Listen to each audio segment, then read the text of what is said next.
kid, but my dad was actually a newspaper editor. He worked for, or he edited the United Methodist Reporter, which in the 70s, 80s, 60s, I'm not sure, before I was aware of things, it was like the really big Christian newspaper in the world, I guess, but definitely in America.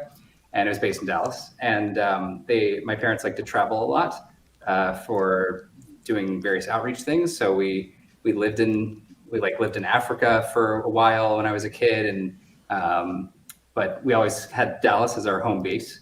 And in the early '90s, right after the fall of the Soviet Union, so like I guess in like January or September, I don't remember. I was a child. Are you going to tell me? Are there? Oh no. Okay. I thought this was like pop-up video where they're going to notes like what he can't remember is that it was actually this month. And But yeah, exactly. Yeah. So we like went to Russia to be there for the opening of like the first United Methodist Church, and like since the rise of the Soviet Union, I guess. So when it collapsed, suddenly you were allowed to have churches again. Maybe they were kind of on the down low or something. So my dad wanted to write about it. So we went with this like group of like Methodist people from, I think, mostly Louisiana. But my dad went as a reporter and to be involved in the discussions. I guess he was somewhat high ranking in the Methodist church or something. I was a kid. So my parents basically thought this will be a great opportunity. You should go, you know? So I like went with my dad to Russia, and I was like the only kid. It was like, you know, it's like a big group of like adults all doing stuff, to me, very boring things all day. I don't know, meeting with people and like sitting in boardrooms. And I was just kind of like wandering around like by myself, but had a really fun time. And while I was there, we met Lydia and her daughter, Julia there.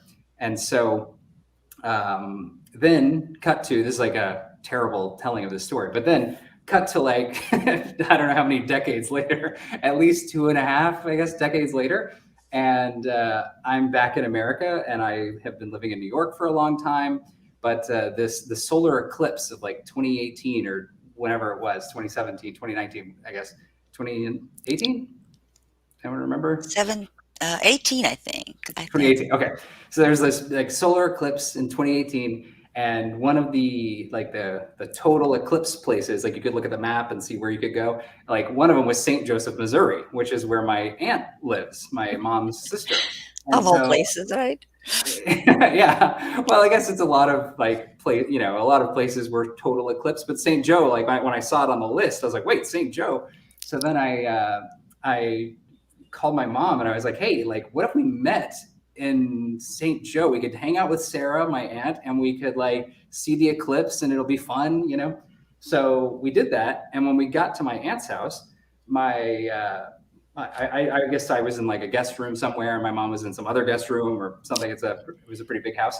And my mom came up to me like the next morning, I guess the morning after we'd arrived, and she said, do you remember the name of anyone that you met in Russia in 1991? And I was like, no, I don't think so. I don't know. And she's like, does Lydia sound familiar? And I was like, maybe actually. Yeah, that one actually does kind of. And she's like, okay, so what happened is my aunt had read an article in the local St. Joseph newspaper about Lydia and her arrival in St. Joe as a new minister. And my aunt had no knowledge that there was any connection to anything. She just thought it was like a really good story. She just liked this story, and she thought it was like really cool. And she thought my mom would like the story. So she like cut out this newspaper clipping and left it in the room where she knew my mom was going to be staying. So then my mom finds the newspaper clipping and she reads it, and she's like, I think this might, she was like doing the, like running the numbers, I guess, and thinking like, wait, she came and like reading the biography and thinking like, maybe. So that's why she asked me. And it turned out it was definitely the person I met. I saw a picture and I was like, yeah, no, I'm pretty sure, So then it was like, okay, how do we find Lydia so we can like, because I think she'll want to see me and I'll want to see her. This will be too fun. So it was like, my aunt called, like, is an organist at a church, and so she called some other organist at the church that Lydia was at, and then it was like, do you know, and can you, whatever. And so then we were like, who should call? Like, it doesn't make sense, I don't think, for me to call. Like, that would just be too weird and random, especially if it's not the right person. So then my aunt was like, okay, I'll call, and I'll introduce myself as a local person from the community, and then we'll see what she says. Because it was very out of the blue, and it was a really short trip. I was only there for like 2.5 or 3 days or something. And so we didn't have a lot of time. And so it was kind of like, well, I don't know, maybe she can squeeze us in, And so my aunt got the phone number, and she called you, and you did remember me. And on top of that, you were like, not only do I remember you, I have a whole box of like clippings and like, and so it turned out that it was like a really like kind of a key moment in your life, Lydia, from when our delegation of like rando Americans showed up in Russia, and it led to your journey, like eventually leaving Russia and moving to America, which I didn't know anything about until 3 years ago now. So it was a pretty amazing sort of story, and the layers of coincidence required for it to happen are like pretty amazing. So, and it's a really amazing story. And the funniest thing was that eclipse actually never happened in St. Joseph. So among all this disappointment that people experienced, eclipse did not happen. It was very cloudy, and so many people gathered. But out of this experience, instead of disappointment, what I got out of that was an amazing story that you and your mother and your aunt came over, and you've met my husband. And then, of course, after we talked, the funniest thing was we forgot to take a selfie of us. Then later we realized that, how could we do that? But I immediately called Julia, and I said, Julia, can you believe that? Who was just in our house? And and I want to say that when you will be talking, I will mute our co-host, because otherwise we have a little echo, but it does not mean that they cannot talk. So if anybody wants to start asking questions, please just simply give me a sign, raise your hand or something, okay? But so here's Daniel. And Daniel, I want to show just one picture that I prepared from that time, because I think this is very important. This is when you were just 14 years old. Wait, okay. And I will remove us all, that people could see.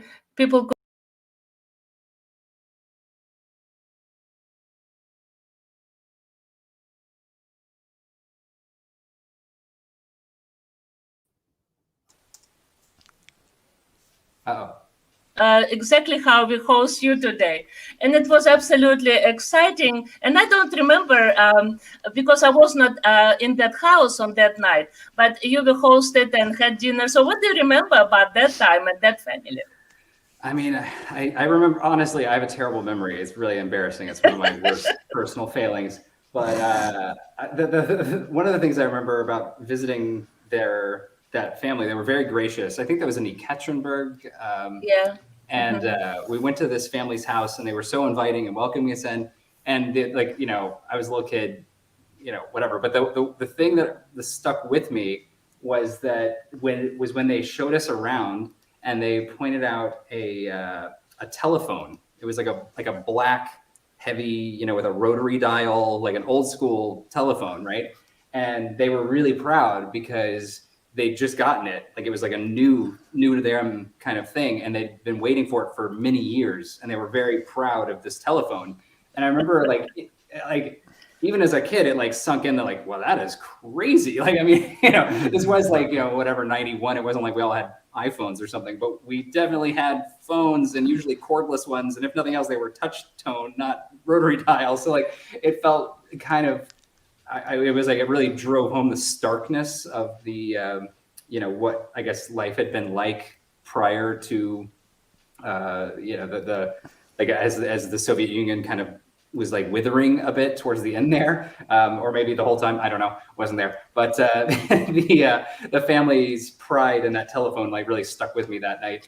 And I guess maybe part of it too was that it otherwise wasn't so different, So like it was kind of like going into people you don't know's house, and they're showing you around. There's art on the walls and books and carpets and tables, and it was all pretty normal until I guess until we got to that technology where I was pretty aware of the difference. It was. Julia has a question to you. Yes. Hi, Daniel. It's so good to Hey. see you. It's hard to believe it's been 91. I kind of, start losing track of time because it feels like something just occurred recently and other things just kind of, like you said, can fade into the background.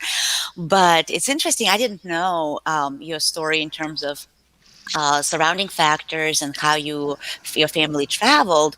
So my question is kind of two-part, a little bit around that. So, saying or knowing that you have traveled in different parts of the world, and yet your home base was in Texas. How did it feel? How did it feel because, Texas, now that I have been in the United States for a few decades, I understand the differences geographically and culturally between different parts of the country. So how did that, if at all, shape you or play into your understanding of things, of being exposed to those different cultures?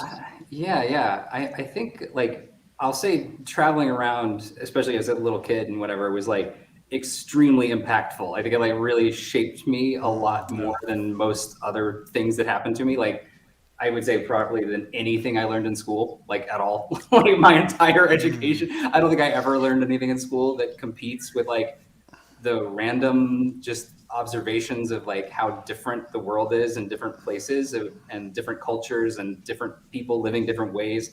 That I think shaped me a lot more than most any other thing. Being from Texas, I mean, I don't know. Like I never felt like super. I was from Dallas. It's a big city. I didn't live like anywhere rural. In fact, I remember as a kid going places and people would find out I was from Texas or Dallas. This is like, I guess, in the height of that. There was a TV show called Dallas. I never actually saw this TV show, but it was some sort of like evening soap opera, or I really don't even know, but it had like people in big hair and cowboy hats, and like, I'm not sure, but I remember like feeling like completely not associated with this show named for the place I was from, because like I didn't know anyone who wore cowboy hats or had big belt buckles or rode horses or anything. I just lived in like a city, so it was kind of like any other city. But yeah, I think like when I moved away from Texas, so like basically as soon as I could, when I was maybe like 20 or 21, or I don't remember how old I was, in my early 20s, I like moved to New York. And when I got there, I guess it's sort of like when you aren't in a place anymore, you can sort of come to appreciate it more, or at least recognize it in you or something, in a way that I kind of never did when I lived there. But when I got away, I definitely noticed there was a lot of like Texas pride of anyone I would meet who was also from Texas.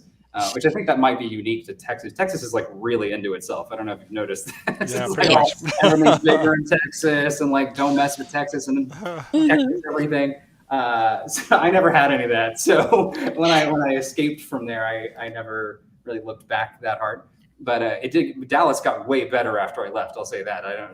I'm here to endorse Dallas as a place to go visit. It's actually pretty cool now. There's lots of good stuff in Dallas that when I was growing up was not there. So Texas, not all bad. It's not just Austin. Like Austin's great, but then there's some good stuff in Texas, or in Austin, Houston, and Dallas too. But yeah, so I lived in New York. Sorry, I got off track on my life story there. But I lived in New York for like, I don't know, 18 years or something. And then kind of the Trump news cycle, I just found it very oppressive, and I felt like I'm too much of a news junkie to like suffer. I couldn't disassociate myself from like, I don't know, the realities of America. And I got out of a long-term relationship, and I was like, now's the time. I've always wanted to like live abroad. Now's the time. So I just like flipped the table, and I applied for a million jobs in a handful of cities that I thought I'd like to live in Europe, and eventually found a company willing to hire an American and import them, which is, harder to do than you might think. It's not easy to get a job as an American in Europe or whatever, but I found a company that was like game, and I liked them. They were all really cool, and they brought me over here to meet everyone, and it seemed like a great fit. So in 2019, I moved to Stockholm, where I am now, which is why it's dark. It's the middle of the day, but it's actually nighttime here. But that doesn't mean anything, because here it's dark all the time this time of year anyway. So even if it was 3 PM, it would be dark too. So Winters. And then actually, I want to explain to our viewers why we got live today at 2 p.m. instead of our usual time at 5. Because if we started at 5, it will be really a torture for you to start it at midnight, right, and not to have any sleep because of us. So, but I really appreciated your agreement and your desire to get live and share your story. So while we are listening about your life now in Stockholm, I want a little to bring you back in time when you lived in New York, because I started following you on Facebook for several reasons. First of all, because of your passion to use drone to make videos from the top, from the sky, how my favorite city in the world looks like. So I followed you, and since we just met in St. Joseph, and I just found it extremely interesting to learn more about you, who you are, how you grew up, and what did you learn in life. And so then also, of course, here we have a few lovers of pizza. And since I don't know much about making pizza, I just kind of a consumer. So I want you to talk about your passion for New York pizza. And of course, ask questions about pizza making, pizza taste. But what I found unusual, that you ate practically only pizza for lunches for a year. And then more than a year. Yeah, so no. please share that passion. I definitely love pizza. I don't think I'm that unique. It's a very popular food stuff, right? Everyone likes pizza. But New York, I think, is sort of, well, first of all, it's like the epicenter of pizza in America, for sure. I mean, it's the kind of place where it's like there's more pizza places than Starbucks, kind of like you can stand on a corner in front of a pizza place and see 3 other pizza places, it's that kind of situation. And so there's a lot of competition between pizza places. And it's one of the few cities where you can get a slice really easily. Like, I feel like most places in America, like there's pizza places, but it's like you order a whole pie and they deliver it, or you go pick it up or eat in the restaurant. But you can't just like wander in at any time of day or night and like pay $2 and get dinner, for a slice, which is a great thing about New York slices. The oldest pizza restaurant in America is in New York. It's still open.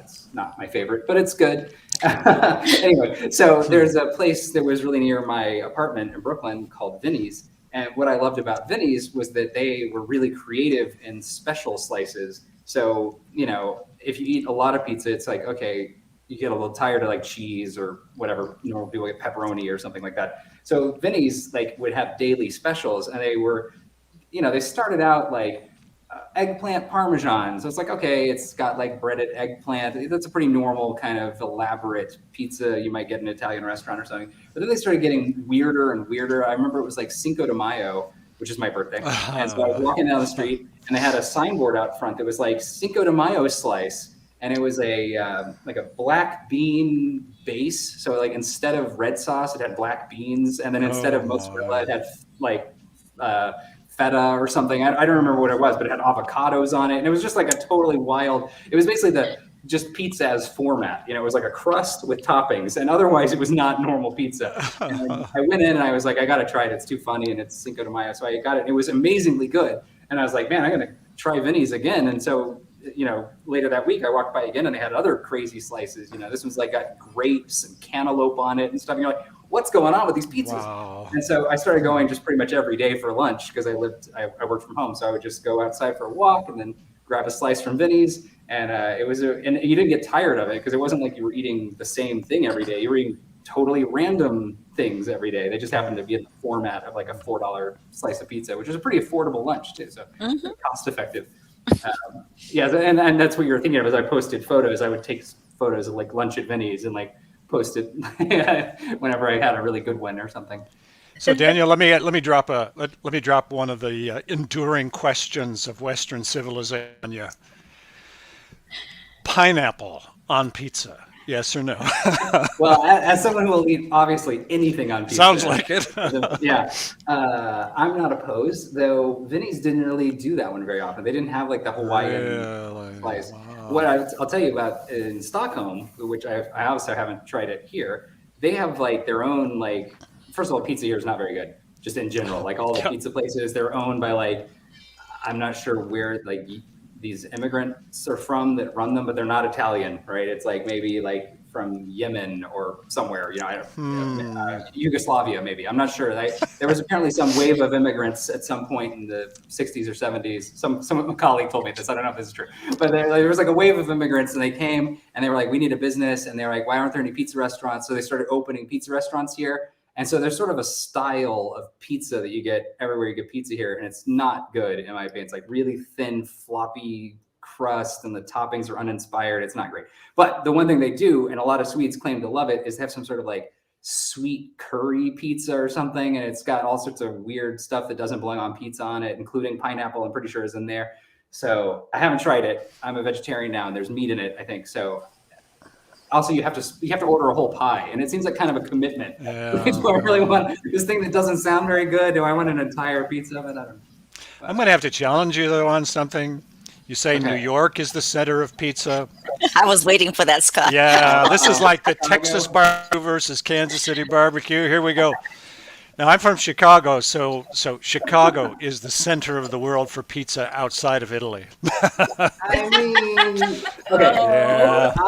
I love Chicago deep dish. Like I am not clearly I am a pizza slut, right? Like I just like all of it. I'm just giving me everything. Like I like Chicago deep dish, which a lot of New Yorkers will like hate on Chicago deep dish. I don't. I think it's great.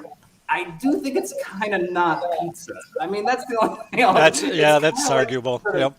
It's like a lasagna or I don't know what, but it's delicious though. I love it. I want to go right now. As soon as COVID's over, I'm going to Chicago. That's already decided. Good. So also, if any no more questions about pizza, then I want to challenge you now about your love for drones. So how did it come up, and how did you develop that passion, and also how did you decide to document it and put it on your website? I really love your website. And just really even simply learning from going from page to page, you could learn so much about your not just hobbies. It really illustrates your passion and exactly what I really wanted to use here today. I've spent my entire life obsessing over things, how things work, and thinking about how they can work better. And of course, it takes us to your profession, which we will go a little later. But really, there are so many things in life that, first of all, make us curious about how do they work, and why do they work a certain way. But what I want, like about you, that like many designers, many inventors, you want to take it another step further and find out how to improve it. So could you share with us what was in your experience that you found needed some improvement? Yeah, I mean, I think I'm kind of pretty hypercritical or picky, or a princess in the pea, you pick your euphemism, just sort of about everything. Like I want everything the way I want it all the time. And I think I've kind of always been like that, to more or less annoying degrees. And so like I started out just doing design stuff because I liked, I was into things that were visual, and I cared about how things looked and whatever. I think this is like kind of the, whatever, maybe 2000 or late 90s or something. And I had like my first jobs were like at art, like a ad agency, right? So we were doing magazine ads and stuff like that. So in high school, I learned a lot of the tools of the trade. And then I got to know them better as I had kind of internships at various places and met people who were older than me and knew more. And so I was kind of already in that world of like in tech, kind of like the ad agency kind of pivoted while I was working there to sort of lean more into like online stuff. It was kind of the beginning of like web stuff. Every business suddenly needed a web page, it was like early days. And so I kind of had to teach myself web stuff. And at the time, if you go back that far, there weren't really very many ways that people interacted with technology. I mean, there were sort of like video games. That was like one sort of way. You go to an arcade or use a Nintendo or something and play video games. But computers were pretty basic, and people didn't do that much with them. So they certainly didn't do a lot with them in terms of like there weren't a lot of apps, I guess, like that normal people use besides like word processing or maybe like an encyclopedia DVD-ROM or something that came with their PC or something.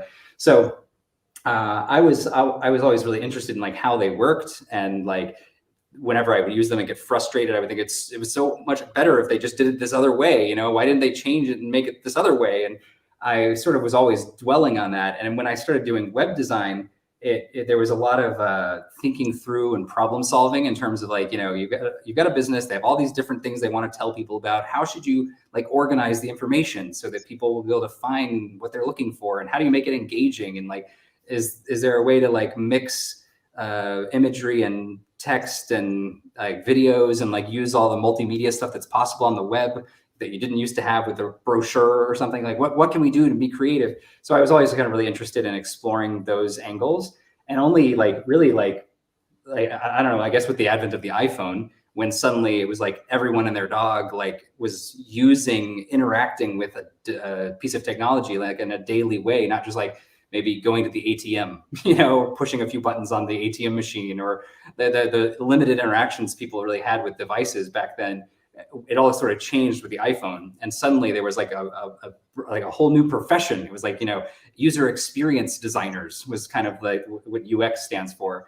And so suddenly people like me who for years at that point had been thinking about these problems and thinking of ways to solve interaction dilemmas online and so on. Suddenly it was like, oh, well, we're making apps and we're making these tools that people use, these digital tools essentially. And so the field of UX was sort of born, and it was very convenient for me because I was like kind of pretty deep in it at that point. And suddenly people were looking for people who had this expertise, and it was like there weren't that many people who had it at that time. And so I was kind of in a good place. Now it's a dime a dozen. Everybody's a UX designer. You can take a 2-week class on YouTube and suddenly you're a UX designer. So it's not that specialized anymore, but I like to think that like I bring some level of like experience to it. It's not just like, something I learned from watching a video, but rather like I have sort of a deep intuitions at this point of like, what are the right ways or wrong ways to do kind of core navigation on different types of devices and what's native on different platforms and, whatever. So that's sort of, I've rambled a long time about that. No. This is actually interesting because I had a question about you.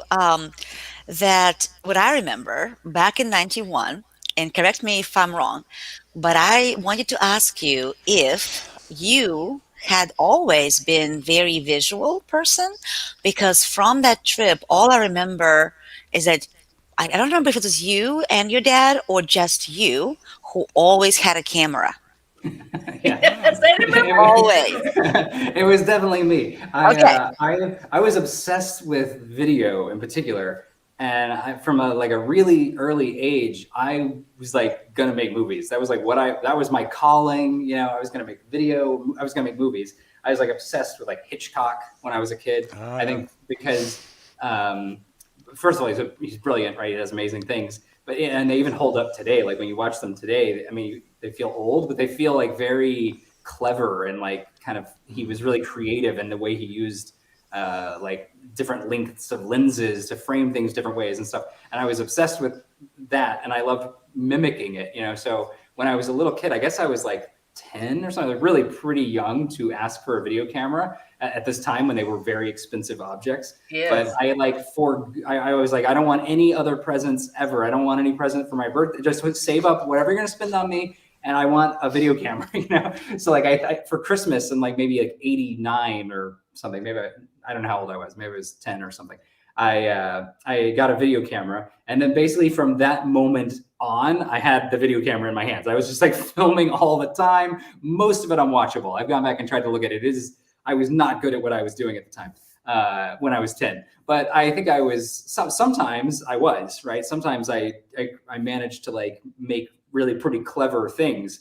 particularly given that you couldn't edit, right? Like that's kind of a crazy thing to think about, but like there was no way to precisely edit the footage. I could just kind of shoot it, and then the best I could do was like copy it from the camera's tape to like a VHS tape and like pause really quick when I was like, it was really bad, like not precise editing capabilities at all. And you lost a lot of quality even on like one edit. It got really crappy looking.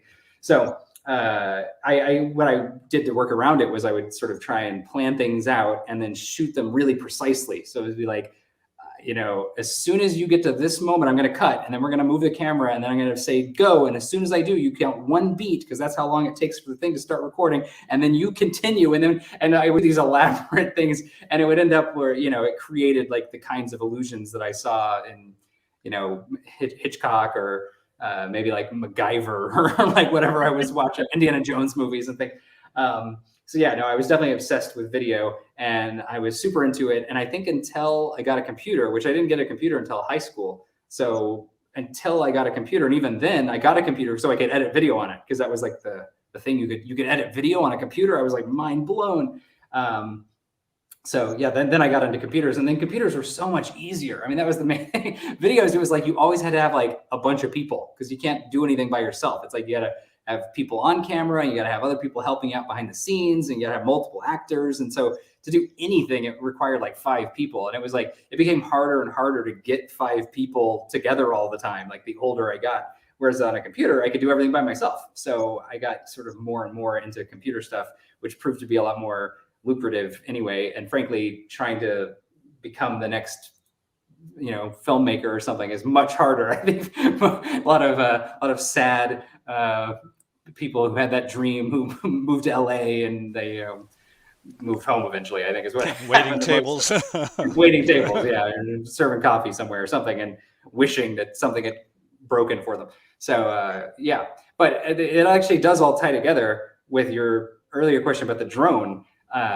The drone, so I guess I don't know how many years ago it was that they started having these consumer drones that you could get, but they were super expensive, like many thousands of dollars, and the batteries were like last 5 minutes, and it was like really pretty limited and not very great. But then at some point the DJI Mavic Pro came out, and whatever year that was, it was like the first drone. It was like under $1,000. It shot in 4K. It had a 20-minute battery. It had a 4-mile range. I mean, this thing was like the Ferrari of drones, and it just kind of came out of nowhere. No one was expecting this drone to come on the scene. And I saw some footage of it, and I was like, there's no way you can do this. I mean, it looked like better than the stuff you saw in nature documentaries the year before. I mean, it was amazing, the quality.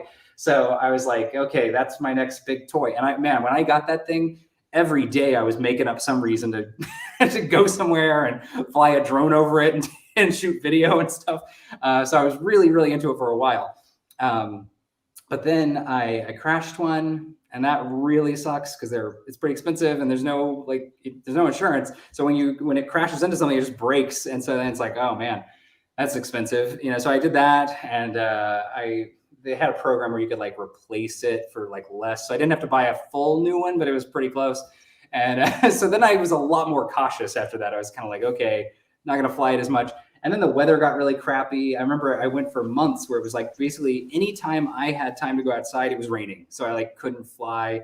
And then I moved to Sweden, and here I've only flown like a few times when I was on a road trip, because I've heard that they have like really strict like drone laws in the city here. I don't know. I think it's not actually true. I was looking into it, and it seems like you can actually fly pretty much anywhere here. But by the time I realized that, it was dark all the time. So this summer, this coming summer, you're going to see new drone videos from me from Sweden, or maybe somewhere else even. Maybe I'll be able to travel by summer, and I'll take more drone videos, because I really do. It's like super fun. I love it. It's like you're playing a video game, but like you can just fly all around and see the world from a perspective that was impossible before, 4 years ago or something. It's great.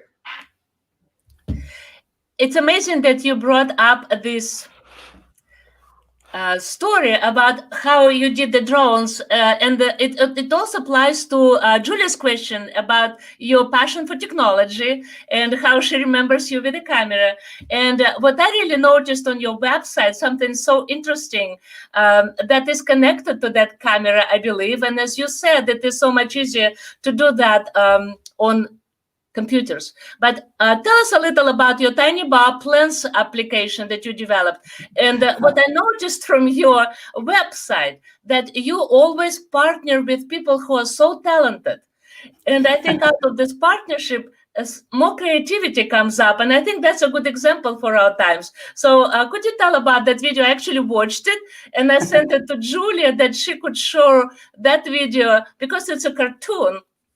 Very well done, and that she could show it to her daughters. And so could you tell about that partnership, and did you make more of those cartoons, and or that was just the only movie just to try your creativity and how far that goes?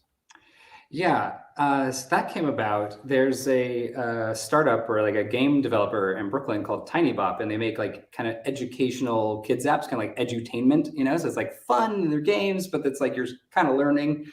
And they made one about the human body, which was really cool. It was sort of like you could remove layers and see bones and muscle structure and stuff, and you could like move it around and make it eat things. And it was like a huge hit. It was a really big app. And my girlfriend at the time, Kelly, had designed the illustration. She'd illustrated it basically, and she had all the illustrations in a computer program that she'd finalized them in. That she was able to send out to her like a paper cutting machine that she had. So it's basically like a big. It looks like a giant like inkjet printer or something, but instead of having a inkjet, it has like a little blade, and it like can cut out any shape you send it. And so she, as a gift to them, she like manufactured a paper version of the human body that's in their app. And she like made a little video, just like stop motion, just like really simple, like over the course of a few hours, you just quickly filmed some like little animations with this like paper version of the human body. And then she gave them the prop so they could put it on a shelf at their office or whatever. And so the video that she'd produced just for fun, basically, became a really big marketing tool. Like it kind of went viral. And so Tiny Bob was like, wow, that was really fun. Like that quick little video you made, like made a lot of people download our app. Like, that's great. And they were like, they were making another app called Plants. And it was like all about how plants grow and how forests work and whatever. And so they came to Kelly again and they're like, hey, could you make another paper version of this app? And she was like, yeah, okay. So not really knowing what we were getting into, they were like, we want to demonstrate all these functions of the app. So we need to have like a forest fire, and we need to have like squirrels, and we need to have acorns, and we need to show the growth cycle of trees. And there was like a lot of stuff they needed to show. And so she started like cutting out paper and gluing things. And my involvement in it, I was definitely very involved in the actual video of it. I was kind of the director of photography maybe, and I was the kind of the editor. I handled it once it went all digital, and I did all the After Effects and things like that to create some like post-production animations and stuff that we couldn't actually do in camera. But most of it was done just with like a wire holding things in place and moving them and whatever. But it took like months actually to make that whatever 4 minutes of footage. And it came out pretty well. Like, it's a pretty fun thing. And it doesn't look like most other stuff you see, because it is a practical, there's no like 3D animation or anything. It's like paper objects moving very slowly. And we had to show different seasons. That was another thing. We had to like create a forest in like fall, spring, and winter and whatever. It was like a huge effort went into that project, but yeah, it came out really well. But Kelly gets more credit for that than I do, deservedly. It's like I was very involved. I worked really hard on it for many months, but it was really like visually, it was like her thing, and like really even storyboarding and figuring out what was going to happen was all kind of her. So I don't get to take that much credit for it, but I did like do the editing and the sound and sound effects and all that stuff. I did. So and it definitely came out pretty well. We were pretty happy with the way it finally shipped. Kind of sounds so like when you mentioned that, Go ahead. Go ahead. No, I was just going to say it sounds like claymation, but with paper. 100%. It was Yep, literally okay. claymation with paper, yeah. Which sounds easier than it is. I think clay, you can mold it and it'll stay. You know, paper, it's pretty hard to make. If you fold a piece of paper, it kind of like slowly unfolds. So there's a lot of like a lot of effort went into like trying to like, okay, I'm gonna hold it. I'm gonna move my hand and take the picture as soon as I move my hand. You know, kind of trying to create the any sense of smooth motion was pretty tricky. But So were you the one who held the camera again? yeah, kind of. Well, we use a tripod, but yes, behind the camera. So I was the one like sitting. The way you stop motion, actually, you don't actually take any video, right? Because you're just taking stills. But you have like the software that runs on a laptop, and your laptop is connected to the camera. And so I'm looking at the laptop and saying, okay, no, it doesn't look right. Move to the right a little, you know, like no, move down. Okay, that's good. Hold it. And then, you know, we take a picture, and then it's like, okay, move it a little and take another picture.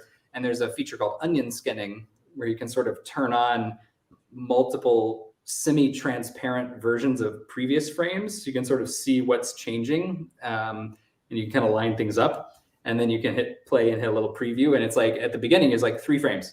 You know, it's like really not very much of an animation. But as you go, like, you know, an hour later, you got like 50 frames. And so then you hit play, and it's like, you know, a full thing happens, and it's like very satisfying when you're shooting it to watch these little previews happen.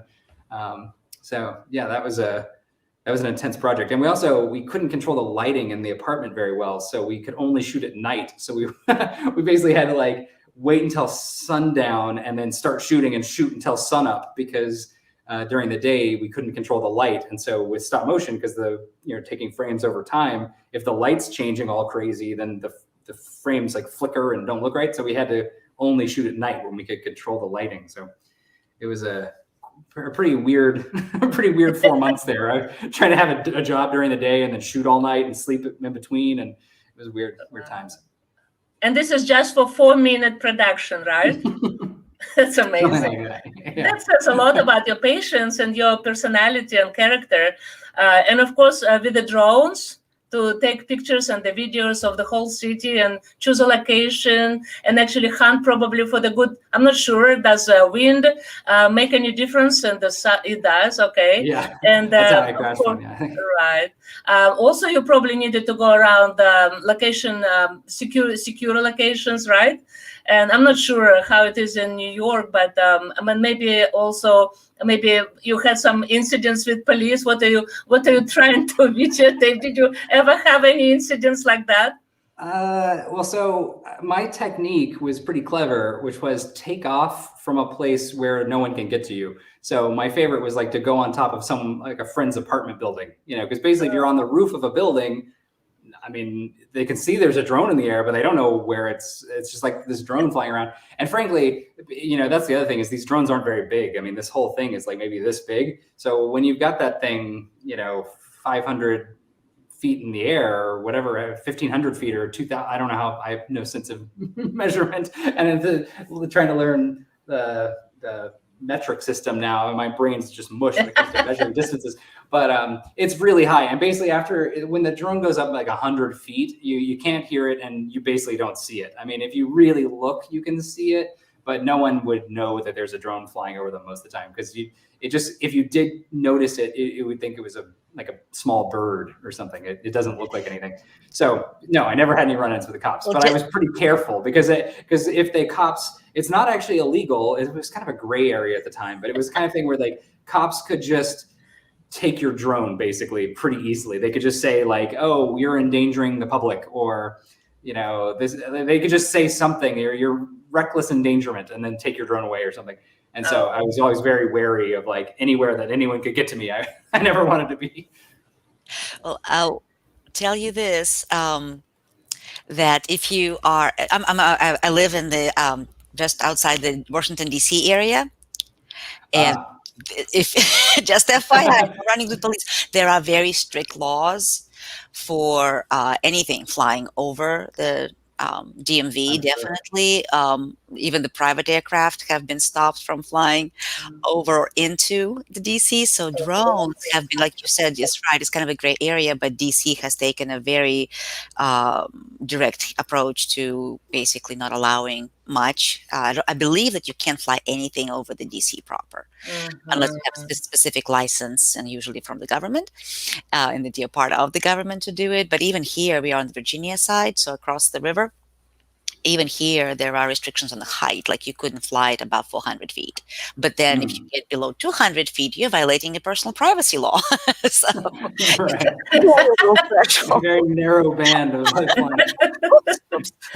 Yeah. That's very true. But I think that with your passion to photograph vans with graffiti, does not have any regulations. Could you share a little about that? Because I love graffiti. And every time I'm in New York, and even here in Kansas City, you have graffiti. Even in St. Joseph, we have graffiti.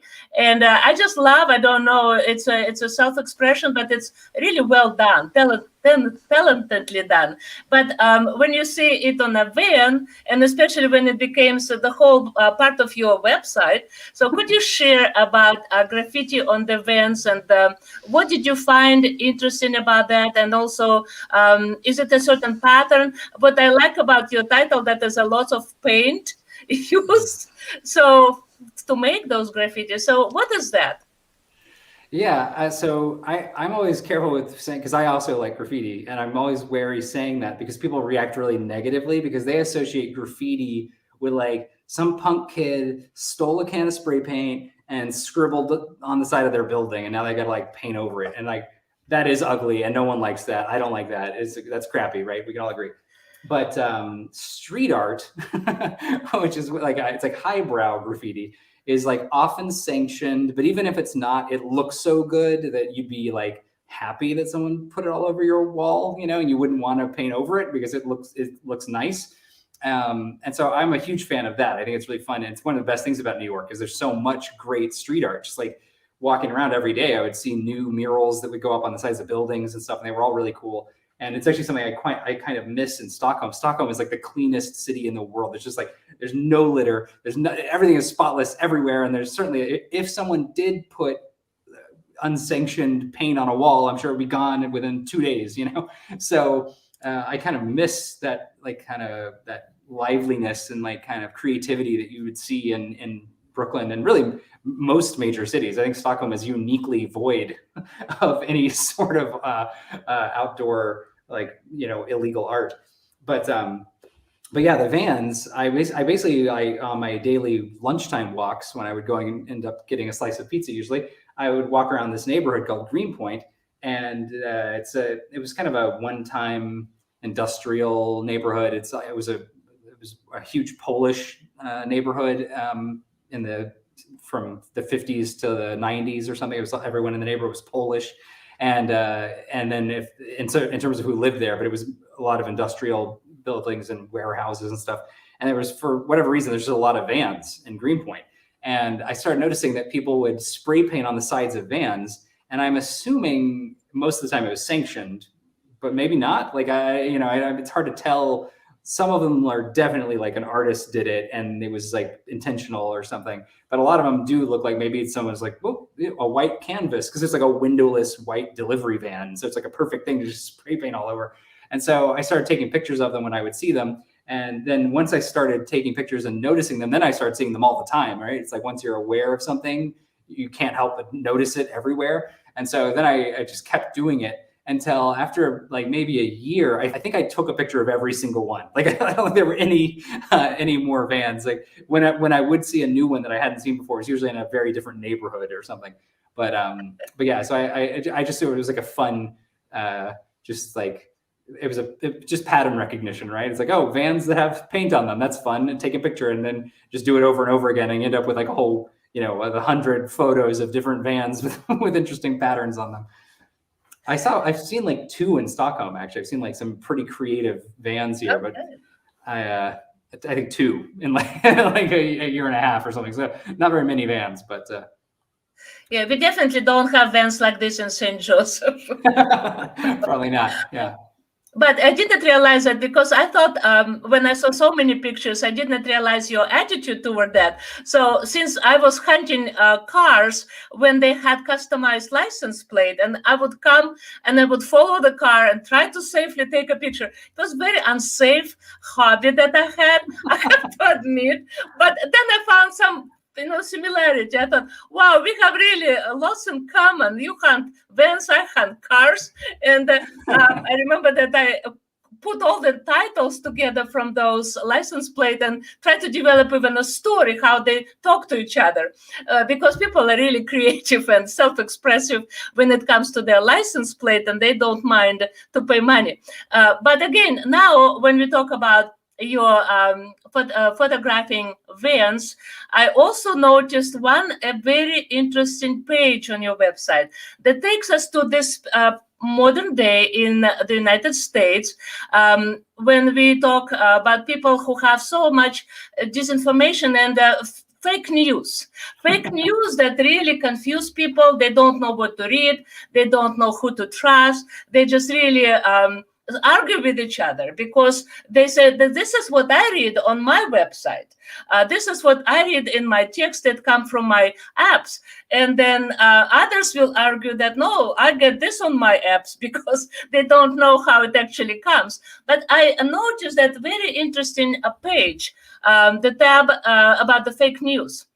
And of course, I read it all. And I found out again that as a person who likes partnerships and teamwork, you worked with Steve Lambert. And of course, then it took me to research who Steve Lambert was. And to my embarrassment, I did not know much, but I'm absolutely astounded what level this man is. How did you meet him? How did this newspaper that you developed and was distributed in thousands in New York to help people see the truth? So could you share about that? Because I think this is very important now when people still try to process information about COVID, try to process information about vaccination. Is it bad? Is it good? And more good facts come. And luckily, people now get science-based information about vaccination. And we actually had Paul Burmenka as our guest back in October, who gave us really good, with common sense information about vaccine development. So could you share about why it is so important to have facts and have this ability to sort it out from fake information? Yeah, so that's like a really fun thing that I've ever done in my life. I'm like very happy with that particular project. So basically, there's this activist group called the Yes Men, and from the 90s, I guess, sometime they started impersonating. They put up websites that like looked like ExxonMobil's website. They would like take ExxonMobil's website and basically clone it and put it at like, Exxon-mobile.com or something. So like a similar URL, they'd clone the website, but then they would change the information on it to make fun of Exxon, to talk about how they're like, polluting things and trying to discredit climate science or whatever. And so if someone stumbled upon this like fake Exxon website, they'd be like, wow, Exxon's really like owning up to all this bad stuff they've done. And so they did that just to be funny, but then they started getting random people would find their website, think it was ExxonMobil's, not really read it, not notice that it was a parody, and contact them and say, hey, we're trying to get someone from ExxonMobil to come speak at our petroleum and, excavation conference or something. And so the Yes Men started getting these emails like requesting someone from Exxon to come, and they were like, we could do something creative. So they started accepting these requests to come speak as Exxon, and they would go and say they were Exxon, and they would stand up in front of a big auditorium of people and just give a whole presentation as if they were Exxon about how terrible Exxon is, and then people would maybe figure it out, but usually not until after they had left. I mean, it was amazing how you could just almost say anything and people seemed to believe it, which they thought was pretty amazing. But so I thought they were really funny. I mean, basically what they were doing was pranking people. I mean, it was a high level hoax, and they started getting like kind of better and better at it. And they were doing these different campaigns, and I heard about them somewhere, and I contacted them and I was like, hey, if you guys ever need any help, let me know. And so they got back to me at some point like, hey, we actually do need a designer. Could you make our presentations look better for some conference we're going to or whatever it was?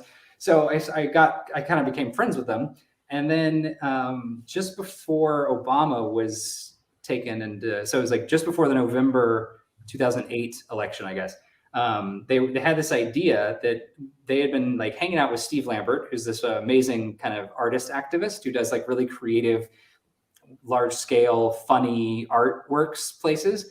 And he was hanging out with them, having dinner or something, and they got to talking about making a fake New York Times from the future.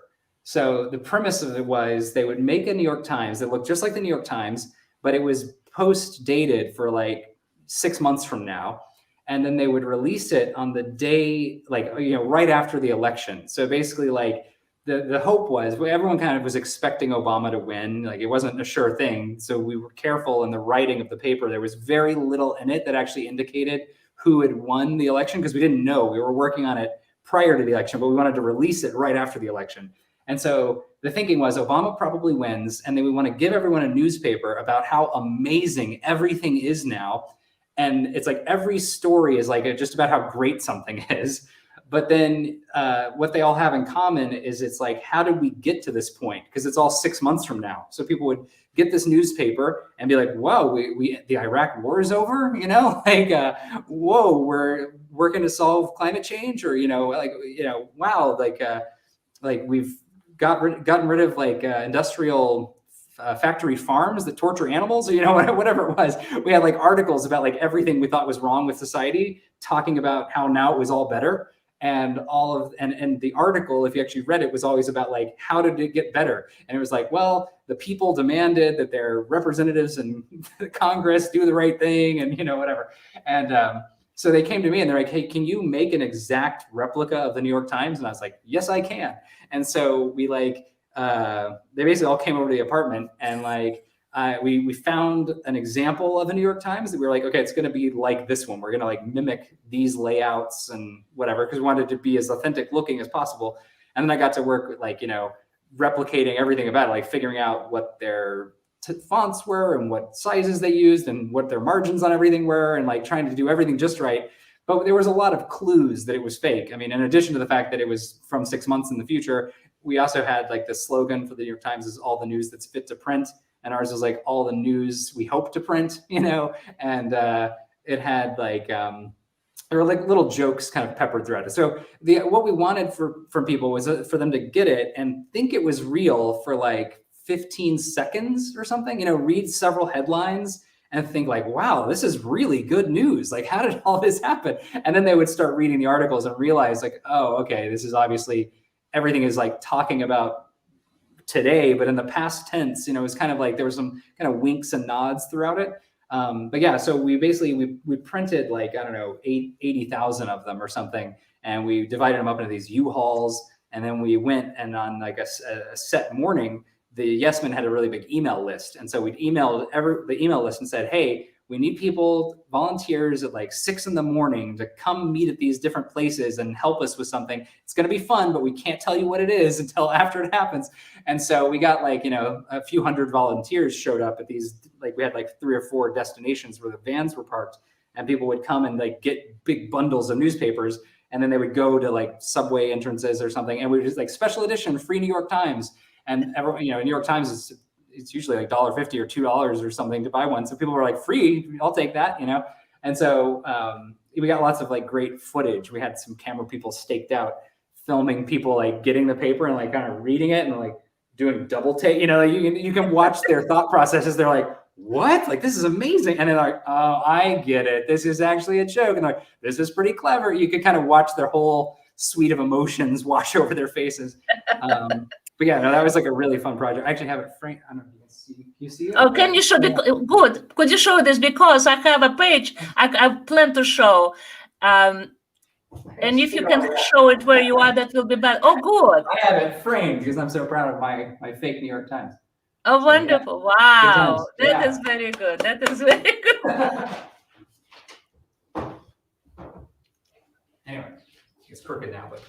I actually, while you were walking, I looked at your apartment and it took me back into Yes. apartments that you probably visited in my hometown, in our hometown, very small, because in Stockholm, I know that apartments probably are not as big, right?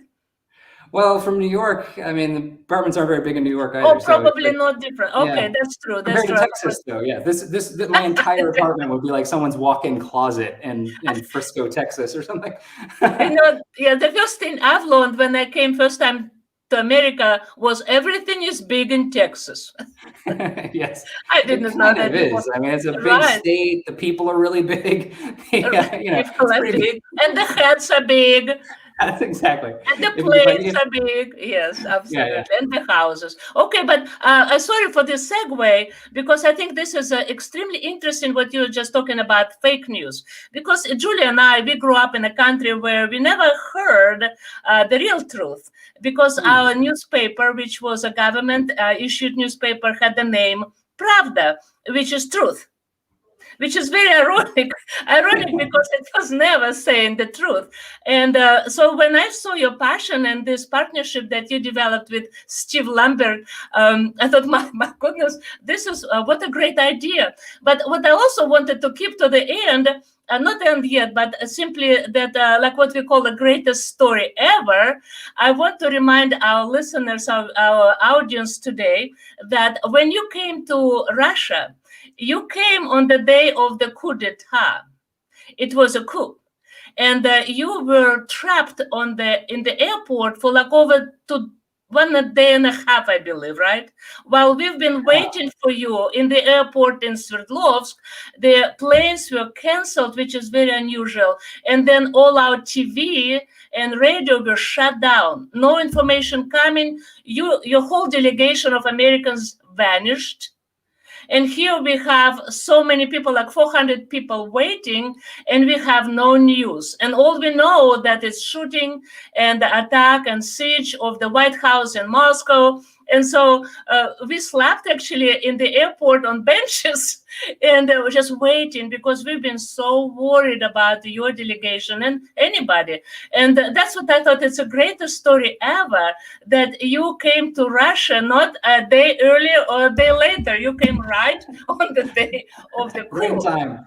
Yes, military, and it was the tanks were in Moscow, and what an amazing experience you went through as a teenage boy to come. And probably when you lived in Africa, you had something like that, but not in the country that declared to be the best country in the world, and also the country that promoted democracy and promoted peace between nations. And suddenly here such a military attempt to turn power upside down. So what do you remember about that as a boy? Yeah, I mean, what I remember is like, we knew I was going to go to Russia like for a while, like leading up to the trip. Obviously, it wasn't like last minute or something. So my parents were trying to like educate me about it and teach me things so I know what to look for. And it was in the news a lot because it was a lot going on over there. And so I remember watching CNN, and they, people, I guess, I'm not sure who had done it. They piled up like metal in the streets, like big piles of like scrap metal and pieces of car, and just like big, it just looked like a war zone basically, where people were putting buffers to like maybe prevent people from going down streets. Or I'm not sure why they had done it, honestly. I was a kid. But what I remember was like one night on CNN watching these tanks like rolling through the streets and like pushing all the metal like out of the way, and just like interacting with this, like it looked like a monster truck rally, but it was like in the middle of a street in the city. It was crazy. And then when we got to Moscow, I remember being on this like there's like a tourist bus kind of thing where there was like, we had a reminder, and we were driven around by some woman who I was told was like ex-KGB or something. I don't know. I don't think anyone really knew, but the grown-ups with me all were like, careful what you say around her. Like, don't make jokes, or she'll report us or something. But so I remember looking out the windows of the van as we drove around in Moscow and like recognizing the piles of metal that had used to have been in the streets, like pushed to the sides. It was all still there, but it was just like on the sides of the street instead of blocking it. And I was like, oh my God, that's the metal from CNN. Like I was seeing it. And the night you mentioned where we got stranded in the airport, like we went to catch our flight, and then suddenly the flight was delayed, and then delayed more, and then it's like now it's canceled, but there might be another flight, and it's just like waiting, and hours turned to more hours to night to the next day to whatever, and I feel like we were kind of trapped. There was some reason that we like couldn't leave the airport. I guess it was like there was always the possibility that a plane was going to arrive, maybe, so we had to be ready, but. I remember it was really blue. Like my memories of this are so hazy, but it was basically like, I remember there just being like a few blue fluorescent lights, So it's basically like all dark everywhere, hard floors, like no carpeting or soft anything anywhere. It was like all very like concrete and blue light and like sad. And the restroom was really, really not nice. And I remember my dad was like, if you ever need to go to the bathroom, just let me know and someone will accompany you. Because like he felt like it wasn't even safe for me to go to the bathroom by myself. I don't know if that's was warranted or not, but I definitely remember thinking that it seemed pretty sketchy even as like a kid. So yeah, no, that was a wild time to be there. But I do kind of feel like it was like a Forrest Gump moment or something where I was like, like living through history in a really neat way or something. And I want to take a pause, interrupt you for a second. I will remove our faces. Oh, you mute or for me, you mute. Lydia, I don't know if you can hear me, but you need to unmute.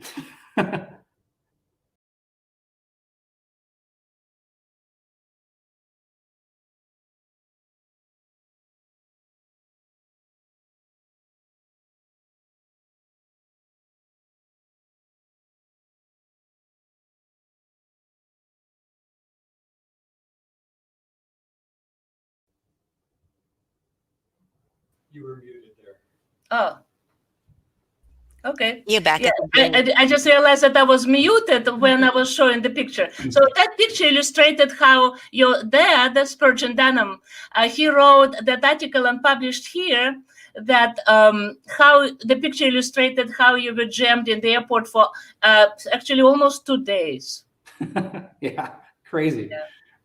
Absolutely. So it's amazing to think about the scare. And again, talking about fake news, that you have this page on your website, how important it is for people to get the real facts right away.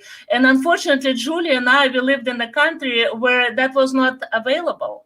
And every time I remember if something happens like this, or the television screen is black, and the Swan Lake music from Tchaikovsky is playing for the whole day long, for 24 hours, and people know if Swan Lake plays, either the general secretary of the Communist Party died, or it is something serious happens in the country, but nobody knows.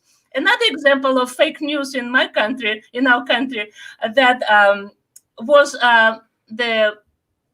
we called it a Siberian plague, but here it was known under the name, and I forgot the name now, but that's a virus that people believed that was spread in the mail, and people were afraid to open their mail because anthrax. Thank you, Julia. Anthrax. Poison. Yes, poison, but it's not just poison, it's a virus. People were afraid that if they open the envelope and it's a powder. But what we've been told, and because it happened in our hometown, exactly the town that you visited. And I remember the date when like hundreds and hundreds of people died.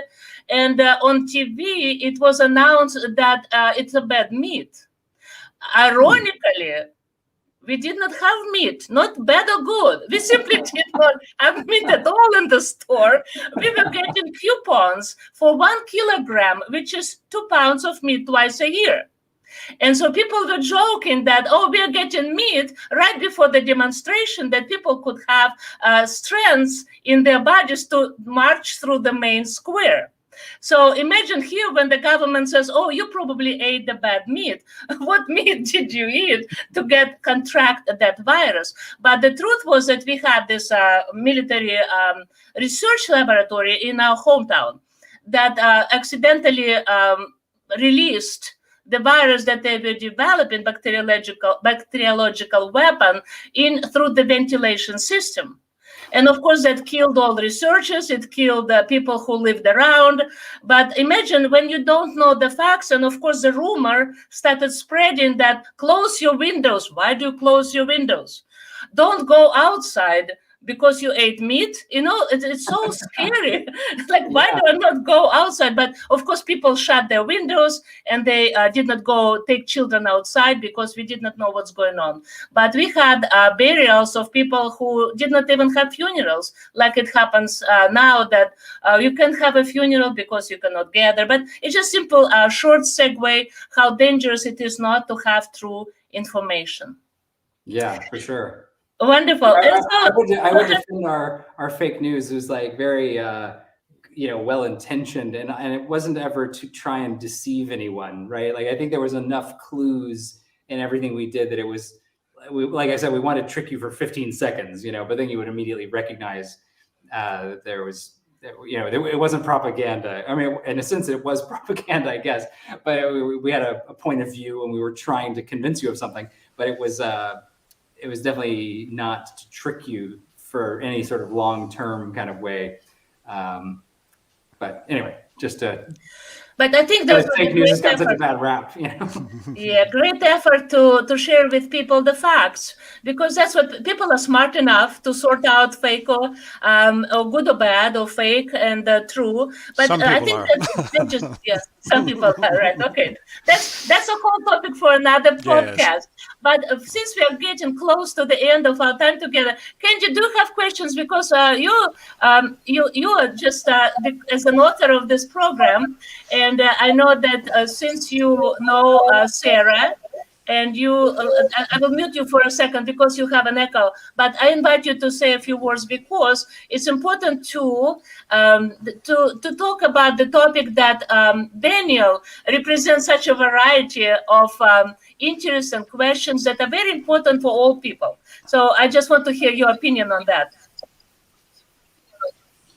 All I will say is I'm going to say amazing 3 more times because we hate to use that word over and over, but I want you to know how really impressed I am with all the things you've done. And as an older person, I was really taken with your Simmer web, that site, where you showed how to cook food, and it all looks so delicious because I do a lot of my recipes from just online, and just a wide variety of things. I love the pizza and reading all the toppings, and I thought, how could this be pizza? I love the band. So I want you to know I truly enjoyed the whole thing, and I can hear me echoing, so I won't say anymore. But thank you so much, Daniel. It was delightful to have you here. And I might have met you were you at church? I don't know if I did. Lydia asked me if I met you when you were here, and I don't believe I did, but it's wonderful to meet you now. Thanks for coming.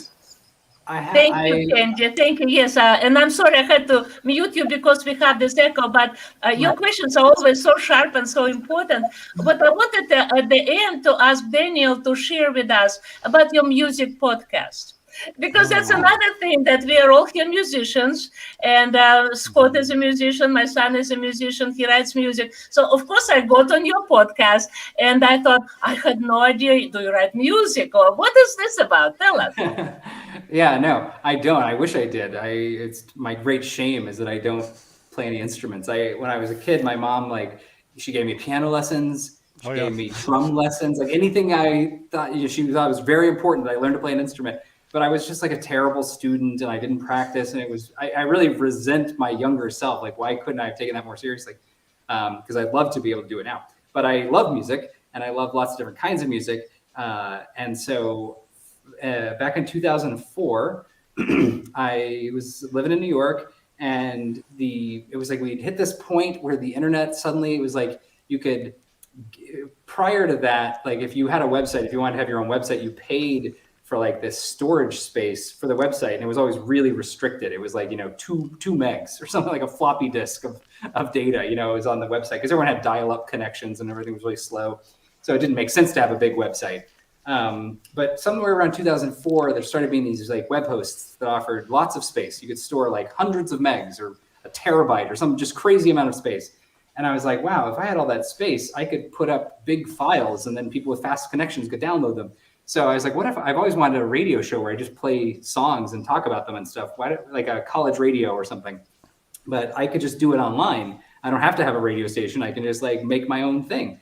So I started doing that in 2004. And then in 2005, someone came up with the same idea basically and was like, well, we could distribute them using an RSS feed and call it a podcast. And people could listen to them on their iPods, which was the thing that people had in 2004. And so sometime in 2005, I got on board with that. I was like, oh, I guess I can do that too. So I can take my weird web page with an audio file you download and turn it into this podcast, So I did that. And ever since then, I've had a podcast. So I've been basically finding songs I like that I think other people might like too, and then talking about it and putting them together into little playlists and then just releasing it as one, however long it is, audio file that you can download and listen to. And I've been doing that since 2004.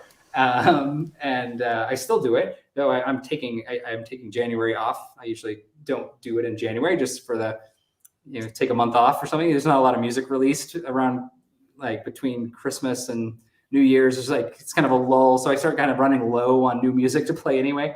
But I'll start again in probably February. So yeah, I release it every 2 weeks.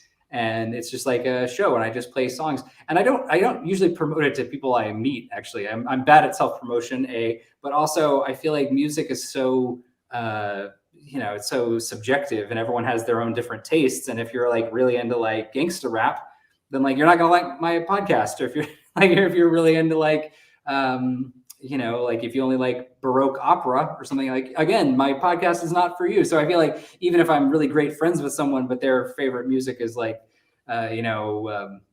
modern pop music that they hear on the radio or something, it's well, okay, I don't know anything about that. You're not gonna like my podcast, So I don't really promote it all the time. I figure the people who search for the bands that I play, just on Google, and then stumble onto my site, and they'll see, oh, this podcast seems to play a lot of bands I like, and then they'll listen to my show. So that's how I've always kind of handled it, which is why I probably don't have that many listeners. But I think it's okay that I don't, because I also don't pay any royalties. I think you're supposed to license music, and it's very expensive to do that. And it's kind of designed for radio stations who have hundreds of thousands or millions of listeners. And so it's all sort of based on if you're a radio station, you can afford it, and you're going to sell ads and whatever. My show doesn't have any ads. I don't make any money. I just buy songs and I play them on my show. And on my website, I link to where you can buy them. It's all just promotional, but I'm not making any money from it. And I don't feel like I'm doing anything wrong. I feel like it's fair use, but I feel like the RIA would disagree. And so if I had too many listeners, I think if I was too successful at it, I think they would probably shut me down. So it's just as well that only a few thousand people or however many people it is listen, because otherwise I'd probably not be able to do it anymore. So Daniel, I hopped on your that website and just poked around, and I ended up feeling tragically unhip because I did not recognize a single band name. Well, this is the goal, right? The show is songs and bands you might have otherwise missed. So the premise is it's mostly music that most people don't know. You too, Candy, right? Yeah. That's amazing. It's meant to be relatively obscure bands, and definitely not mainstream. The most mainstream it is the songs I play sometimes get used in soundtracks in new movies or something. So somebody who's working on a movie likes the same music I like, and they put one of the songs on the soundtrack. But otherwise, it's pretty not mainstreamy kind of stuff. But it's all cool. Very poppy. It's mostly kind of indie pop music is kind of my thing. So it's got good melodies and catchy hooks and stuff. It's fun. I don't know. Right. People like it. I have a lot of listeners who have been listening since I started doing it, and they still write me emails oh, I really like this episode. I'd never heard of that band, So there's a niche of people like me who love it, and otherwise nobody else cares, and that's why. But actually, I love accordion music, and so you're the fact that you play the accordion. One of my favorite bands is They Might Be Giants, and they're very famous for one of them plays the guitar and the other plays an accordion, and so there's it's not polka music or any. It's just the accordion is just another instrument, and otherwise basically rock music. But I'm a huge accordion fan and always have been. Weird Al Yankovic was my favorite band when I was a kid, and he does polka parodies of songs that he just like does medleys of pop songs, but he does them all as polka, and he plays accordion, and they're usually better than the originals, I gotta say. So do you play accordion yourself? No, don't play anything. I wish I could. Yeah. We should. Okay. I will discourage you probably not to play it, but I encourage you to play it. But I have to admit that it took me 10 years to learn really batter the left hand with these buttons that I finally feel, I can, without fear and without a sleepless night, to sleep somewhere in front of people. Because it used to be that I won't sleep even if I play a simple song, because the fingers just don't. It's just not the same as a piano. Because, the right hand... There's so many buttons. I don't know what all those I buttons do. Exactly. So the piano side makes sense, but the buttons, like, are they? Like, tell me what they are. I literally don't even know what those buttons do. I'll text you how it works. It's actually very easy and but for you as a designer, it's a very smart system. It's just amazing system, and so that's why it is patented, and it's very good and it's very easy when you learn it.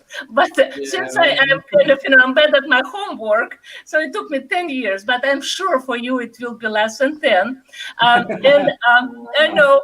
But I also want to ask you a question about, since we have this dispatch from an American living in Sweden. All our friends, and they ask, like, how is that? What did you find fascinating in these 17 months? And also, do you speak language? How do you communicate? So what did you find that make you, like you talked about pizza, nostalgic about things that you left in America, but also what did you find interesting and something that you will miss later when you come back? Well, so I should say, like, I think, like, for as long as I've known anything about the Nordic countries in general, like Sweden, Finland, Norway, Denmark, Iceland to a lesser degree, I think I was always, like, really fascinated by them because they seem like incredibly successful societies. And I've always been really, again, I guess it goes obsessing over how things work and thinking about how to make them better. I think about that at a society level as well as, like, an object level. And Sweden in particular, but also Norway and Denmark, are countries that have, like, figured out how to make things work well. It's like it's like everything works really well here, right? The trains run on time. That's a given, like everything here. There's good systems, people, and I feel like it's partly a cultural thing that, like, they have a culture of sort of shared interest or something, so it's not maybe as cutthroat. I think there's the rugged individualism of America is, like, something that's kind of runs pretty deep in America. If you're kind of always gonna get mine, and then if other people get theirs, that's up to them. I think there's, like, and that's a very harsh way of putting it, but I think there's, like, some of that in the American ethos.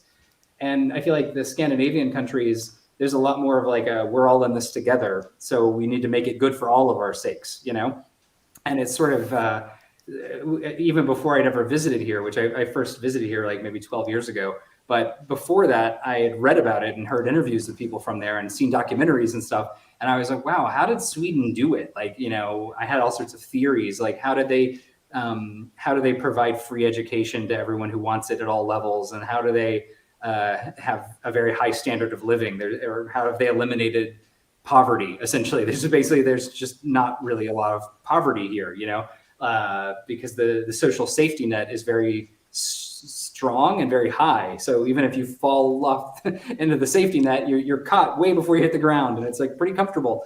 And and there's a lot of pitfalls with the potential of having such a high social safety net, right? Like, you have to pay really high taxes, or what about people getting lazy because they don't feel like they have to work because they can just be on the public dole, or, there's a lot of arguments against this kind of idea of sort of the more socialist. I mean, it's not so. It's a very capitalist country, right? IKEA and Spotify and Volvo. And there's a lot of, like, global corporations from Sweden. It's very capitalist, but there is a lot of socialism as well in terms of, like, the safety net and making sure everyone's taken care of. And so I was always really fascinated on how did Sweden come up with this balance, of like having a very thriving economic system it's all the good things of capitalism in a sense, but it's also got all the good things about like a kind of a social welfare state that's like really safe here. So I wanted to I visited, and I had always liked it when I came to visit. It's a very beautiful city, Stockholm in particular. It's a city of like 14 islands connected by 57 bridges or something. So you're just kind of almost always on the waterfront looking across at beautiful old buildings and things. It's a really like a very charming, like picturesque kind of old Europe kind of atmosphere. So it's a fun place to be, but I bike everywhere. I'm really into biking. Even in New York, I didn't ever really take the subway or drive or taxis or anything. I biked everywhere. So I really care a lot about biking, and I think it's a great way to get around. I do it for exercise, but I also do it for transport. And something that's great about Sweden and Stockholm in particular is it's really bike friendly. There's kind of pretty much every street has like driving lanes, bike lanes, and sidewalks. It's just like everyone can get around. If you want to walk, there's a sidewalk. If you want to drive, there's a lane for cars. And if you want to bike, there's a bike lane. And it's kind of the entire city over. So it's very safe here for that. It's yet another example of like Sweden kind of cracking the code on how to make a really livable society for everyone. So yeah, that was a big part of what drew me here was like the allure. Sorry. that I found it very appealing to come sort of see in person how it worked. But once I got here, and actually one of the reasons it was in the running as well, because there's a lot of places in the world that are cool, but to get a job and move there, it would be a problem for me as a dumb American who only speaks English. But in Sweden, fortunately, everyone speaks English. I mean, they speak Swedish, but they also speak English, like pretty much to a person. I think Sweden's definitely like, it's either the first or the second in a list of non-native English-speaking countries. So like countries where the second language is English, or or not even a second language. The official language here is Swedish, but everyone speaks English. I mean, 99% of the population or something is fluent in English. So it's really not hard to communicate, because it's actually much harder to learn Swedish, because if you speak Swedish with even the faintest accent, they immediately perceive that you're not Swedish, and they switch to English. And so you almost can't practice, because anyone that would ever hear you say hello would know that you're not Swedish, and then switch to English to make you more comfortable. But in addition to that, the company that I work for, it's a tech startup, and like most tech companies, like they see themselves as very global, and they pride themselves on having employees from around the world. Lots of different nationalities are represented in their workforce, and the company language is English. So everyone there, even the Swedes, all speak English at work for my benefit, I guess, and all the other Brazilians and Spaniards and people from wherever, Australia or Singapore, name a country. There's like probably someone who works there from England or something, and everyone just settles on English. So that's sort of and that's actually fairly common in the tech world. So that benefits me. But yeah, so Sweden, and so moving here was really fun, because it has lived up to the hype that I had in my own mind. I think I had a fairly realistic set of expectations, and it's like met them all. Like there's very few things that I'm ever bummed over. It's maybe like I can't get some food product or something, like you're saying, like things that I would miss from America or something. Fortunately, there's these like stores here that are like the American food store, and it's like some American owns it, and they like import a bunch of American food. It's all junk food. It's just candy and crap, but it's like stuff I love. So it's very convenient. It's all comfort foods kind of stuff. But yeah, if I ever move back to America, I think the things I would miss so far are not food things really, because I think I probably just eat a lot like I still ate in America or something. But it's more the cultural, the vibe of the place is just very wholesome. Like some Americans who moved here a long time ago who I met, they described Sweden as like 1950s America with really fast broadband, because it's like so sort of family oriented, famously, like both parents get paternity leave. So if two people have a kid, both parents get a year, I think it's a year of paid paternity leave. So they can they can take it whenever they want. So like I have colleagues who like maybe when their kid's born, they only take a month or something because the kid's going to be sleeping most of the time and whatever. And maybe the mom's going to stay home initially, but so the dad keeps working. But then now the kid's turning 7 and the dad's like, okay, I'm going to take my paternity leave now. So then he just like vanishes for a year to go like be a dad for a year with his 7-year-old or, you know, that kind of thing. So there's a lot of kind of a very wholesome kind of atmosphere here. There's like the way they build buildings, like apartment buildings all have playgrounds outside them. So in between basically every 2 buildings, there's like a playground.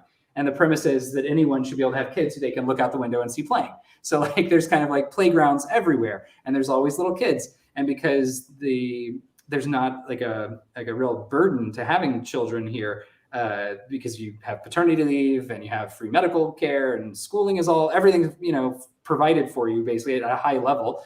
So parents feel very liberated to have kids, and they've like the playgrounds. There's also like schools for really young kids because basically preschool starts at age 1 year. So as soon as your kid turns 1, there's a preschool for them. And they're basically, the preschools are everywhere. Like basically every 2 or 3 apartment complexes has a preschool almost. So the kids are never going very far from home, but they have like a place to go that the parents can drop the kid off on the way to work kind of a thing. So it's like, it's all sort of structured around making sure that people can lead fulfilled lives and stuff. It's wild, but it's great systems and it works really well. And it's like the kind of thing that, you know, you can sort of vaguely know about or read an article in some newspaper once and like, Sweden sounds kind of cool. But like actually being here and seeing it firsthand with hearing about my colleagues' experiences and like just looking out my window at the playground of the kids and stuff, it's like, it really makes it all come home and like, wow, this is like a really well thought out system they have. It's like, it really appeals to my inner caring about how things work kind of person that I am. So that is very interesting. Could you say, do you know how it works for elderly, disabled people who cannot get out and maybe in a condition that sort of like in hospice at home? So how do working parents or relatives or children handle this situation? Because, you know, in our family, our mom is disabled and it's really hard, especially now with COVID. So how does it work in Sweden, if you know? I don't know a huge amount about it because I don't know anyone in that situation. So I'm not in that situation myself. But from what I gather, there's like, first of all, families don't tend to, it's not like in some cultures where when your parents get old enough, they move back in with you, you know, and then like you live with your, you know, your kids live with their grandparents all in the same house. Right? That doesn't really happen here, as best I can tell. It seems like people live on their own for as long as they can.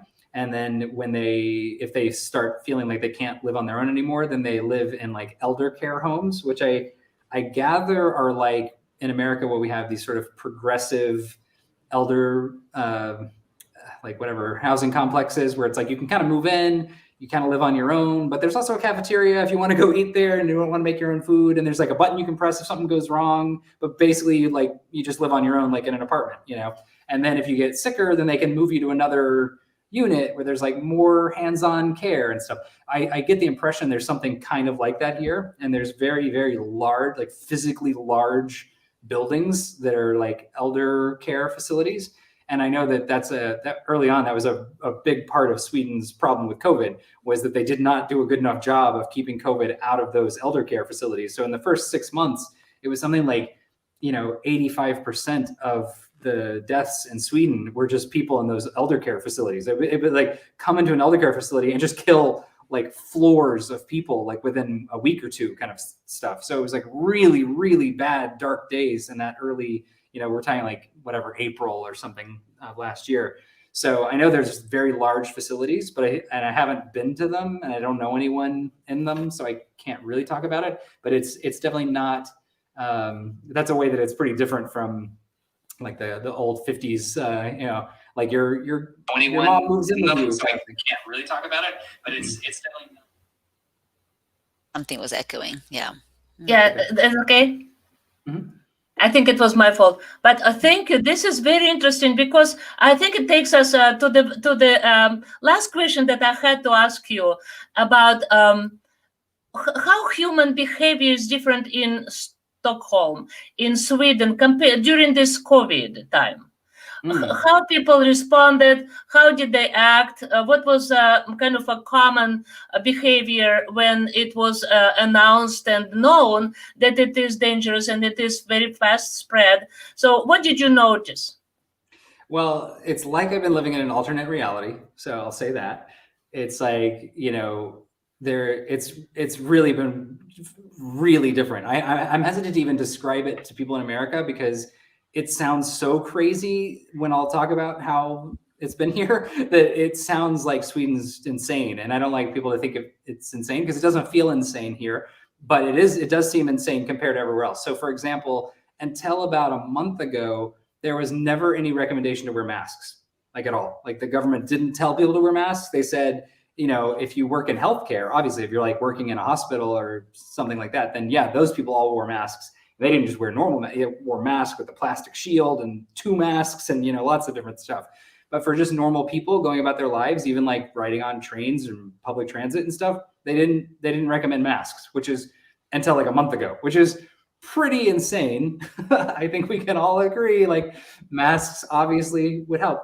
But so that was a big difference. But also there weren't ever any major shutdowns or like whatever, like they didn't close all businesses or anything, which they've done in a lot of other European countries for sure. Yeah. They've closed some things, like some things just can't function, like a movie theater or something, because they imposed like maximum crowd size limits, but for the longest time it was 50 people, which is a pretty big crowd. I mean, we're talking until like November. I mean, it was really like the whole time it was like 50 people could get together.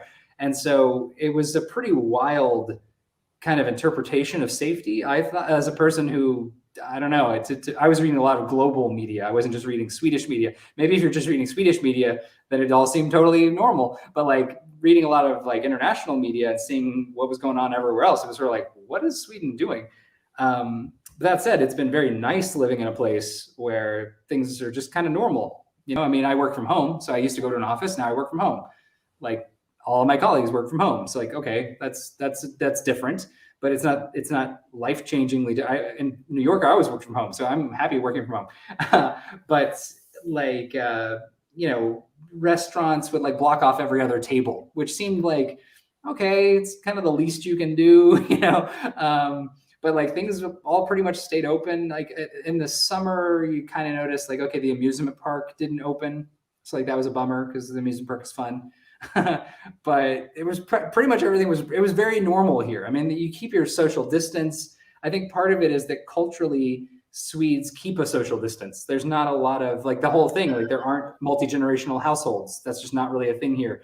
I think it's something crazy, like 70% of Swedes live alone. I mean, it's like weird stats. Like the lifestyle here is that people just naturally sort of socially distant than each other, and they don't talk to each other, strangers or whatever. And I think compared, my friends in New York, like who can't fathom how can you go to a grocery store and you don't have to wear a mask in a grocery store, which does sound crazy. But on the other hand, like, and I remember going grocery shopping in New York and it's crowded. Like everything in New York is crowded. There's people everywhere all the time in New York. It's really crowded. Exactly. And like, Stockholm's not crowded. It feels like definitely it's nothing like New York. I mean, I haven't lived in that many other places to say for sure, but like I can easily go to the grocery store, buy everything I need, use the self-checkout, and like not come within 20 feet of any other person, like the whole time. Like it's not hard to do because the grocery store is close and you go at a weird time of day, there's no one there at all. It's like, it's pretty easy. So I feel like, until like whatever December, I didn't even own a mask because no one wore them. If you did wear one, it would seem really weird. Like, why is that guy wearing a mask? So I got one eventually because I was like, this just seems I can't in good conscience, like not wear a mask at this point. But even I don't wear it that often. I kind of only wear it like if I go into like a shopping mall or something where it feels like there's a lot of people in here. I should wear a mask, and then I do. But otherwise, like, people outside walking around, definitely no one's wearing masks, right? Like no one. And it's very different. But and I would say the difference is if you compare Sweden to like our Nordic neighbors who had lockdowns, who had mask policies and so on, they've had a tiny fraction of Sweden's deaths, right? Like Sweden is basically like, it's got like America level deaths if you adjust for population, like the how many deaths per 100,000 number. It's like we're kind of near America. Like it's not, it's kind of like America numbers, but America is like uniquely bad in the world. So the fact that we're like America is that means we're also really bad in the world. But the flip side of it is that like life was totally normal here. So whereas in America, life has been very disrupted and it's like a culture war about whether or not you wear a mask. And it's like everyone's at each other's throats and mad and scared and everything is like, it just seems like from a distance anyway, it just seems like life there is pretty rough. I mean, for like a lot of people, it's been a really, really hard time and everyone's really unhappy. And here, like, yeah, we had about as many dead people, but on the flip side, life was totally normal and everyone was fine. So it's sort of like, you know, if it didn't kill you, then life was great. So I think the balance there was probably not right. Like, I think it would have been better to do whatever Norway did or whatever Denmark did, who had better outcomes. But the fact is, like, a lot of countries, the UK or France or Spain, they did a lot of the same things that Norway and Denmark did, but they had terrible outcomes as well. They had like America level outcomes as well. So the fact that Sweden had bad outcomes relative to our Nordic neighbors, we had pretty okay outcomes compared to their, it's not as bad as America, I should say. America's still worse. America's still number one in like COVID deaths. Not really, there's people worse than America, but America's pretty bad. And Sweden isn't as bad as that, but life here was very comfortable the whole time. So I don't know, it's sort of a weird, I have conflicting feelings on it. I feel like Sweden, if they're honest, like when they look back on it, I think they'll have to say they didn't do it right. You know, like in the early days, like the old folks' homes getting wiped out, that was a horrible tragedy, but also probably harder to avoid. Like people just didn't know enough about the virus early on to know how to best safeguard things, right? And it happened really quick and really early. And so it's sort of like, okay, that's terrible. But I think maybe unavoidable. A lot of countries had horrible outbreaks in old folks' homes or something. Yeah. But then after that, I feel like the science became clearer and clearer and clearer. And Sweden still kind of kept pretending like there was, just keep your distance, wash your hands, everything will be fine. And I don't know, I think it wasn't. So I think in the grand sweep of history, Sweden will not reflect fondly on how they handled it. But it was definitely no better place in the world to live if you're me. Like it was a very comfortable existence. So how is your vaccination situation? Is it available in Sweden, or does Sweden develop their own vaccine or buys it from United States? Yeah, they're buying it from like 3 different providers. They're like Pfizer, Moderna. And same. Okay. There's like a UK one as well, like Oxford something. I forget it. Yeah. I forget. There's a third one that's from the UK, and I think they're getting them from all of those countries in some sort of quantities. They're starting. You know, it's a tiered thing. So like I can't get one yet because I'm really like the least necessary. I don't have to go work anywhere. I'm not of an age that makes me, I don't have any pre-existing conditions. Like there's just no reason to give me one except that I want to get on an airplane again. You know what I mean? Right. So like I'm pretty towards the bottom, I think, of who's going to get them. But like they're giving them to like, you know, older people and healthcare workers and people who work in elder care homes and stuff like that. But I think the plan is like if the numbers work and if they keep getting the doses that they're expecting, then I think by April, everyone who wants one should have been able to get one by then, which they hope will be 70 to 80% of the population at least or something. So fingers crossed, but I don't know. I'm definitely seeing a lot of people in America are getting them. I don't know how. It seems kind of random. Some of it's healthcare workers, but some of it's just like friends of mine who it doesn't seem like they should be. Are they like skipping in line or how do they get them? I don't know. But yeah, Candy, how do we get it? You have to be very fast on the computer and keep pushing the button until they say, you've got an appointment. I got lucky. That was it. And my husband sitting beside me did not get lucky. He did not get one. So it was that random. That's not good. It will get better, though. I feel certain for that. Yeah, I logged in on that same site and same answer. No availability, and so you have to wait and try to log in again. So that's not good. But I hope it will all change, and I just hope that you can travel again, and we can travel, right? But Daniel, I would love. Do we have any questions at this point? And I just want to say that I would love to invite you again as our guest. Right. And maybe next time, maybe we can even break it into certain topics, because you have so much to say about your music, about your passion to animation and development of the apps. And so, and you can even promote yourself next time. Nothing is bad about that. So we can promote, and we're willing to promote you, because you're an exceptional individual.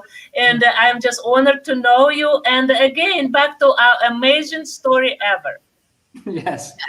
Amazing Yeah, well, story ever. That what a chance that 30 years ago I've met you, Julia met you, and oh my now God, it was we. like 30 years ago, like now. It was like, was that in Yes, what month was it? Was it that was January? I can't September remember the winter 23rd. time. It was It was September 23rd. September. Okay. So, 24th, and of course it was 9 days, and we called it 9 days that turned our lives upside down. And we true. remember your father, and he was exceptional. I was very nervous, because I thought I would one day will become a writer, and here I'm meeting the real writer who is published and works for this famous magazine, reporter. And so this whole thing started 30 years ago this September, and I just wish we can have you again, and maybe you can talk about other things that shaped you, about your wonderful mother, about how traveling with your parents shaped you and impacted your life and your thinking. So thank you so much for being with us today. I hope we can get you back on our podcast. Thank you. Thank you. I just And want to say one thing that you mentioned there. Like my dad actually died in 91, like like 2 months or he something died after. 2 weeks after he came back. Yes. Yeah, exactly. So it was like right after we came back from Russia, and then he died. So it was like a really fortunate thing for me that I got to spend that time with him. You know, I mean, I feel like my siblings like didn't luck out. You know, like I had this really close time, and it's always really fun because it was so long ago now, and I was so young at the time, and whatever. Like I didn't, I don't know that many people who knew him. You know what I mean? Like it's like kind of rare for me to talk to no one I know ever met him. You know, kind of a thing. Yeah. So it's pretty cool when I do encounter people like you, who actually we share that we knew this person. It's like, it's pretty great. So that's a added bonus. It was so strange when your aunt called me here in St. Joseph, because out of all spaces, all cities in Missouri, we ended in St. Joseph. And then I received this call. And when I've learned that you are coming and you are in St. Joseph, my heart just sunk. And I will tell you why. Because when we've learned your delegation, your group just left, and we've learned that your father passed away. For me, it was such a shock, because I remembered you as a young boy, and the sense of where is he? What is he doing? Does he have family? So I've been searching and seeking you, and I also tried a reporter. I tried to get a home address for many years, could not find anything. And so finally, when I got this call, like 27 years later, I got numb. And then I was so excited to meet you and your mom, because I did not have a chance to meet her. So say hello to her. She's a wonderful, beautiful woman. And so we pray that she's healthy and well, and that you will be reunited with her, and maybe she can travel when this whole problem with pandemics is over. Thank you so much to you. Thank you to Candy, Julie, and Scott for being with us. And I just hope that you and I discuss the further topics and have you back. Thank you so much. It was a lot of fun. Nice meeting you guys. Thank you. Thank you so much.